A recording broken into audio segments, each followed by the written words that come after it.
महाराष्ट्रातलं राजकारण अनप्रेडिक्टेबल आहे असं बरेच राजकीय विश्लेषक सांगत असतात। असं असताना आता महाराष्ट्रात विधानसभेचा हा सामना थेट महाविकास आघाडी विरुद्ध महायुती असा होणार आहे। लोकसभेच्या निकालानंतर आणि हरियाणाच्याही निकालानंतर मविया असो वा महायुती दोन्ही आघाड्यांसाठी ही लढाई तितकीशी सोपी राहिलेली नाही। यामुळे महाराष्ट्रात विधानसभेत अगदी अटीतटीची लढत पाहायला मिळणार आहे।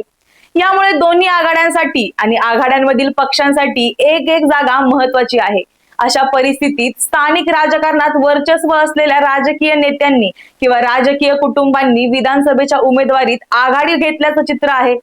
भाजप असो वा काँग्रेस किंवा शिवसेना आणि राष्ट्रवादी काँग्रेस सारख्या प्रादेशिक पक्षांचे नेते सगळ्यांसाठीच यावेळेसच्या विधानसभेची प्रत्येक जागा महत्वाची असून सत्ता स्थापन करताना बेरजेचं राजकारण केलं जात असल्याचं पाहायला मिळत आहे। आणि त्यामुळेच महायुतीच्या तिन्ही पक्षांची उमेदवारी यादी पाहिली की त्यामध्ये नवीन चेहरे असो की जुने घराणेशाहीला दाबून प्रोत्साहन मिळालेले दिसत आहे। पण हे असं का, याबद्दल जाणून घेणार आहोत प्राईम संवादच्या आजच्या भागात। नमस्कार, मी सारिका। प्राईम संवाद या युट्यूब चॅनलवरती आपणा सर्वांचं स्वागत करते। रविवारी भाजपची उमेदवारी यादी जाहीर झाली आणि घराणेशाहीच्या जास्तीत जास्त विरोधात असणाऱ्या भाजपच्या यादीत नवीन चेहरे म्हणून ज्यांचं नाव घोषित केलं आहे त्यात सुद्धा राजकीय घराणेशाहीला महत्व दिलेलं पाहायला मिळतंय।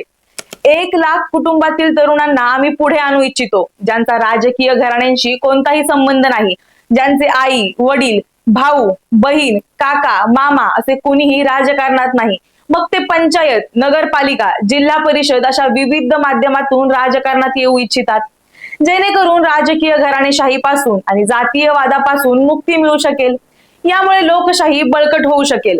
पंतप्रधान नरेंद्र मोदी यांनी 15 ऑगस्ट 2024 रोजी म्हणजे स्वातंत्र्य दिनी केलेल्या भाषणात हे वक्तव्य केलं होतं। राजकारणातील घराणेशाहीला विरोध करणारं हे त्यांचं काही पहिलं विधान नाही। आतापर्यंत नरेंद्र मोदी अमित शहा अशा भाजपच्या सर्वोच्च नेत्यांनी वारंवार राजकारणातील घराणेशाहीला भाजप प्रोत्साहन देत नसल्याबाबत भूमिका मांडली आहे। परंतु महाराष्ट्र विधानसभेसाठी भाजपने जाहीर केलेल्या पहिल्याच यादीत अशा अनेकांना पक्षाने संधी दिली आहे। रविवारी 20 ऑक्टोबर रोजी भाजपने आपली विधानसभा निवडणुकीसाठीची पहिली यादी जाहीर केली। यात 99 जणांना उमेदवारी जाहीर करण्यात आली आहे। परंतु कायम घराणेशाहीवर टीका करणाऱ्या भाजपने आपल्या पहिल्याच यादीत राजकीय घराण्यातील अनेकांना स्थान दिलं आहे। भाजपच्या या उमेदवारी यादीतील आणखी एक वैशिष्ट्य म्हणजे अनेक नवीन चेहरे असले तरी यात राजकीय कौटुंबिक पार्श्वभूमी असलेल्या अनेकांना विधानसभेचं तिकीट देण्यात आलं आहे। हे उमेदवार नक्की कोणते आहेत ते पाहून घेऊया। विनोद शेलार, भाजपचे मुंबई शहराचे अध्यक्ष माजी मंत्री आणि आमदार आशिष शेलार यांना तिसऱ्यांदा वांद्रे पूर्व मतदारसंघातून उमेदवारी देत सोबतच त्यांचे बंधू विनोद शेलार यांना मालाड पश्चिम येथून उमेदवारी दिली आहे। विनोद शेलार हे भाजपचे माजी नगरसेवक असून मुंबई भाजपचे सचिव आहेत। ते यापूर्वी मुंबई महानगरपालिकेतही विविध पदांवर कार्यरत होते। दुसरे आहेत श्रीजया चव्हाण, लोकसभा निवडणुकीपूर्वी काँग्रेसमधून भाजपमध्ये प्रवेश केलेले माजी मुख्यमंत्री आणि खासदार अशोक चव्हाण यांच्या कन्या श्रीजया चव्हाण यांना भोकर मतदारसंघातून संधी देण्यात आली आहे। भाजपमध्ये प्रवेश केल्यानंतर अशोक चव्हाण यांना पक्षाने राज्यसभेवर संधी दिली। यामुळे आता त्यांचा नांदेड जिल्ह्यातील परंपरागत मतदारसंघ भोकर विधानसभा मतदारसंघातून कन्या श्रीजया यांना उमेदवारी देण्यासाठी ते नेहमीच आग्रही होते। तिसऱ्या नंबरला आहेत सुलभा गायकवाड, भाजपने कल्याण पूर्व विधानसभा मतदारसंघातून सुलभा गायकवाड यांना उमेदवारी जाहीर केली। सुलभा गायकवाड ह्या भाजपचेच विद्यमान आमदार गणपत गायकवाड यांच्या पत्नी आहेत। भाजपचे आमदार गणपत गायकवाड कल्याणमध्ये पोलीस स्टेशनमध्ये केलेल्या गोळीबाराच्या प्रकरणात तुरुंगात असून त्यांच्याऐवजी त्यांच्या पत्नी सुलभा गायकवाड यांना भाजपनं संधी दिली आहे। गणपत गायकवाड हे शिंदे शिवसेना गटाचे शहर प्रमुख महेश गायकवाड यांच्यावर गोळ्या झाडल्याच्या प्रकरणात आरोपी आहेत। चौथ्या नंबरला आहेत संतोष दानवे, भाजपचे ज्येष्ठ नेते केंद्रीय मंत्री आणि मराठवाड्यात पक्षाचा चेहरा असलेल्या रावसाहेब दानवे यांच्या चिरंजीवांना भाजपने विधानसभेसाठी संधी दिली आहे। दानवे यांचे पुत्र आणि भाजपचे विद्यमान आमदार संतोष दानवे यांना भोकरदन मतदारसंघातून पुन्हा एकदा उमेदवारी जाहीर करण्यात आली आहे। 5व्या नंबरला आहेत अमोल जावळे, भाजपने माजी खासदार हरिभाऊ जावळे यांचे पुत्र अमोल जावळे यांनाही विधानसभेसाठी संधी दिली आहे। जळगाव जिल्ह्यातील रावेर मतदारसंघातून त्यांना उमेदवारी देण्यात आली आहे। रावेर लोकसभा मतदारसंघातून रक्षा खडसे यांना तिसऱ्यांदा संधी दिल्याने ते नाराज असल्याची चर्चा होती। 6व्या नंबरला आहेत शंकर जगताप. भाजपने पिंपरी चिंचवड मतदारसंघातून दिवंगत आमदार लक्ष्मण जगताप यांचे बंधू शंकर जगताप यांना उमेदवारी दिली आहे. यापूर्वी लक्ष्मण जगताप यांच्या निधनानंतर पोटनिवडणुकीत लक्ष्मण जगताप यांच्या पत्नी अश्विनी जगताप या निवडून आल्या होत्या, परंतु त्यांचं तिकीट कापत शंकर जगताप यांना संधी देण्यात आली आहे. 6व्या क्रमांकावर आहेत राहुल आवाडे. भाजपने इचलकरंजी मतदारसंघातून आमदार प्रकाश आवाडे यांचे पुत्र राहुल आवाडे यांना उमेदवारी जाहीर केली आहे. काँग्रेसचे निष्ठावंत म्हणून ओळख प्रकाश आवाडे यांची होती, मात्र 5 वर्षांपूर्वी ते काँग्रेसमधून बाहेर पडले आणि 2019 ची निवडणूक अपक्ष लढवली. 8व्या क्रमांकावर आहेत प्रतिभा पाचपुते. भाजपने श्रीगोंदा मतदारसंघातून भाजपचे ज्येष्ठ नेते विद्यमान आमदार बबनराव पाचपुते यांच्याऐवजी त्यांच्या पत्नी प्रतिभा पाचपुते यांना संधी दिली आहे. प्रतिभा पाचपुते पहिल्यांदाच निवडणुकीच्या रिंगणात उतरल्या आहेत.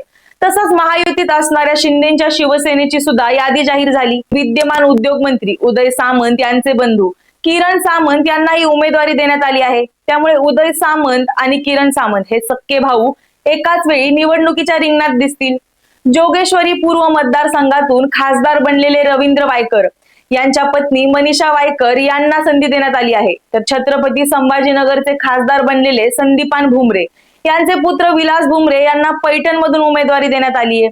सांगलीच्या खानापूर मतदारसंघातील विद्यमान आमदार अनिल बाबर यांचं निधन झाल्यानंतर या जागेवरून त्यांचे पुत्र सुनील बाबर यांना तिकीट देण्यात आलंय.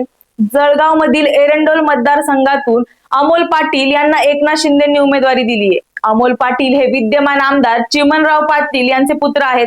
तसंच माजी खासदार आनंदराव अडसूळ यांचा मुलगा अभिजित अडसूळ यांना अमरावती जिल्ह्यातील दर्यापूर मतदारसंघातून उमेदवारी देण्यात आली आहे. तसंच महायुतीतील तिसरा मोठा पक्ष म्हणजे अजित पवार यांचा राष्ट्रवादी काँग्रेस अजित पवार गटाच्या वतीनंही 38 उमेदवारांची पहिली यादी जाहीर करण्यात आली आहे. अजित पवारांनी त्यांच्या सोबतच्या सर्व विद्यमान आमदारांना पुन्हा एकदा संधी दिली आहे. त्यासोबतच 6 नवीन चेहऱ्यांना संधी देण्यात आली आहे. राष्ट्रवादीकडून 6 नव्या चेहऱ्यांना संधी देण्यात आली आहे. यामध्ये हिरामन खोसकर पूर्वाश्रमीचे काँग्रेस नेते होते. त्यासोबतच सुलभा खोडके या पूर्वाश्रमीच्या काँग्रेस नेत्या होत्या. सोबतच राजकुमार बडोले हे सुद्धा पूर्वाश्रमीचे भाजप नेते आहेत. नजीब मुल्ला, निर्मला विटेकर आणि भरत गावित म्हणजे माणिकराव गावित यांचे पुत्र यांचा समावेश राष्ट्रवादीच्या यादीत आहे. हिरामन भिका खोसकर हे इगतपुरी मतदारसंघातून भारतीय राष्ट्रीय काँग्रेसकडून महाराष्ट्राच्या 14व्या विधानसभेवर निवडून गेले होते. राजकुमार बडोले हे 2014 ते 19 मध्ये देवेंद्र फडणवीस मंत्रिमंडळात सामाजिक न्याय आणि विशेष सहाय्य विभागाचे कॅबिनेट मंत्री होते.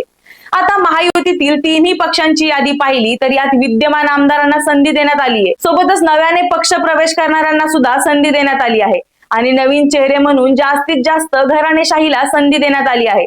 आता असं का? तर याचं एक महत्वाचं कारण म्हणजे राजकीय घराणेशाहीतील उमेदवारांकडे रिसोर्सेस निवडून येण्याची क्षमता या गोष्टी म्हणून पाहिल्या जातात. त्या ठिकाणी नवीन उमेदवार दिला असता तर त्या परिस्थितीत ते परवडणारं नव्हतं, कारण मग तिथे बंडखोरी होऊ शकते. दुसऱ्या उमेदवाराला स्थानिक पातळीवर मदत केली जात नाही. हा धोका पत्करायचा नव्हता म्हणून अनेक ठिकाणी ही उमेदवारी दिलेली आहे.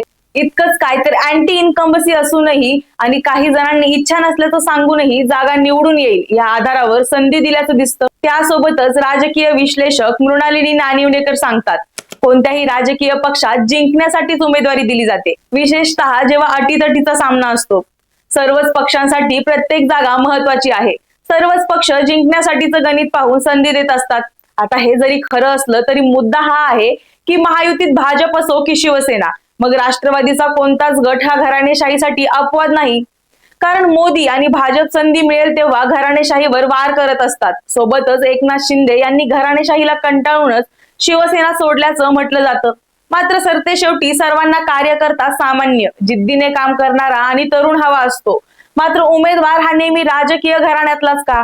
सामान्य कार्यकर्ता उमेदवार होऊ शकत नाही का? याबद्दल तुम्हाला काय वाटतं हे आम्हाला कमेंटमध्ये नक्की सांगा आणि प्राईम संवाद या युट्यूब चॅनलला सबस्क्राईब करायला विसरू नका. धन्यवाद.